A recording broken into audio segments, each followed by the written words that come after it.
Hi, I'm Tony Fleming. Welcome to Fleming's Ultimate Garage.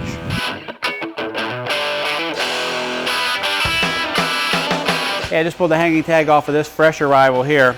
This is actually pretty nice. It may take me a little time to walk around and talk to you.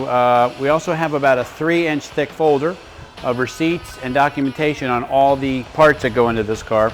You know, a lot of times you look from the outside, you don't see the extra that's spent. Like this car, for instance, it's a 357 with aluminum heads. And past that, you know, you can buy all kinds of 357 Ford V8s, but this one has all forged internals, meaning forged crank, rods, pistons, aluminum heads. We estimate the power at around 425, but I've listed it at 375 because I didn't dyno it, but I know that it makes way more than 375. But just to let you know, this car is so smooth and so powerful that instead of buying just a top loader 4-speed, or maybe even a T5 or a TKO 500, this has the TKO 600, and those transmissions are rated up to 600 horsepower. So everything in this car, super heavy duty, big 4-wheel disc brakes.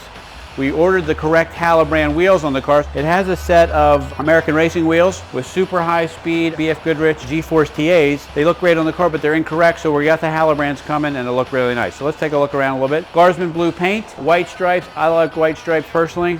And this one here is exceptionally nice since they went ahead and clear coated over the stripes, so you can't even feel them. And the paint is absolutely just spectacular. Body on it is very nice. The flares look great. This is the 427 body, so you get a little bit more hip in here. Sometimes, and we can do this for you, we typically put a nice clear piece of plastic right here. You can barely see it. Because it sits out so far, the front can make some chips in here. This has the side pipes. And you know, this is kind of a judgment call. You know, this is, I don't think it's as nice looking as, say, a fully exposed pipe, but the difference is everyone who ever rides in a Cobra will get burned by the pipes. It's inevitable, you can't avoid it. This stops that from happening. But the good news is it only happens to you one time and you never forget. So we can take these off if you like, and then they look like this. And this is a ceramic coating. That way it won't rust and it looks spectacular. How about this? Let's take a peek under the hood and check out some of the details here, because this right here is the mother lode of it. This car only has 900 and a few miles on it. Those are pretty much break-in miles, so less than 1,000 miles on it. Full tubular suspension in here. If we can get in here, we have a little peek. Rack and pinion steering also, which is nice, because the original first cars, I don't know if you noticed, it did not come with rack and pinion steering. They came with worm and sector, and that gives you, you know, a little bit of a loose ride. This is really tight, really fast. Fully adjustable suspension with coilovers. You can adjust those for dampening, and you can also raise and lower the car for the ride height. But the motor has been painted, detailed, and everything in here, from the March pulley system to the aluminum heads, to the jet hot coated headers. Everything is top quality. And this is kind of a cute touch. It's the Aruga horn from the 50s and 60s. Aruga. This one also has heat. A lot of these Cobras did not have heat.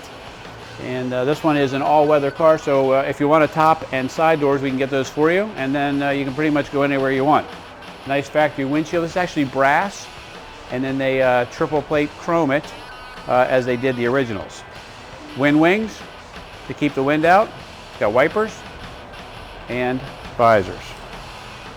This is kind of cool. This is kind of a neat touch. When you turn the lights on, this car here has a few LED lights around. They're very subtle, very cool, and they have a switch on the dash. But when you're driving down the road, this is an LED light that lights up blue right inside here. And when somebody's looking in their rearview mirror, all they see is that glowing snout and the air getting sucked in. The fit and finish on the car is really, really very nice. Polished roll bar, which I think is nice. And here's the little touches that a lot of people forget. These pieces right here, factory pieces. The nice thing about this is you can't put these on after. You got to remember, before you put the roll bar on, you got to put these on, because there's no, they're not split in half. This way they won't fall apart and rattle and fall off. But it's nicely finished in this way. Here's the LED light too.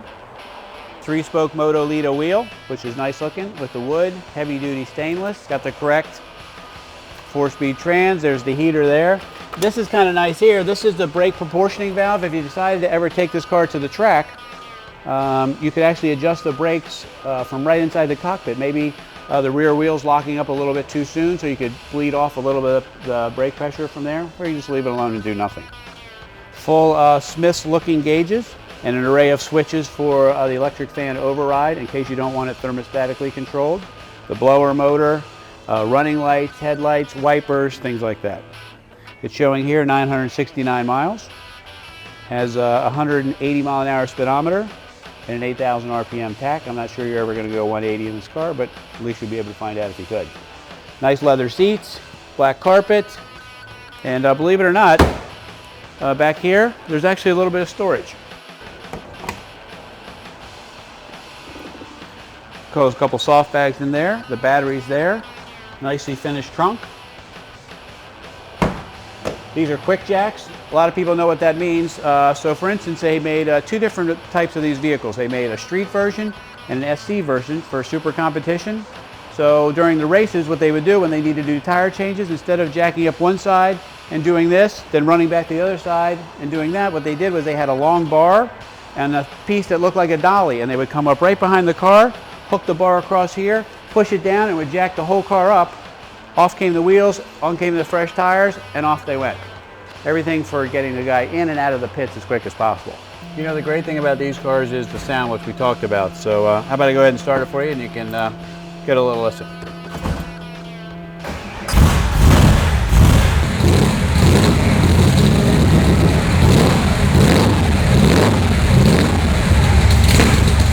The four-wheel disc brakes, we talked about those. They're big, they're powerful. I told you the correct wheels and tires would be on the car, which would finish off the look of this. I mean, there's so many things. We have almost $53,000 in receipts. I just have the folder right here. This does have a center force clutch too. I mean, just high-end stuff. So there's stacks and stacks of receipts.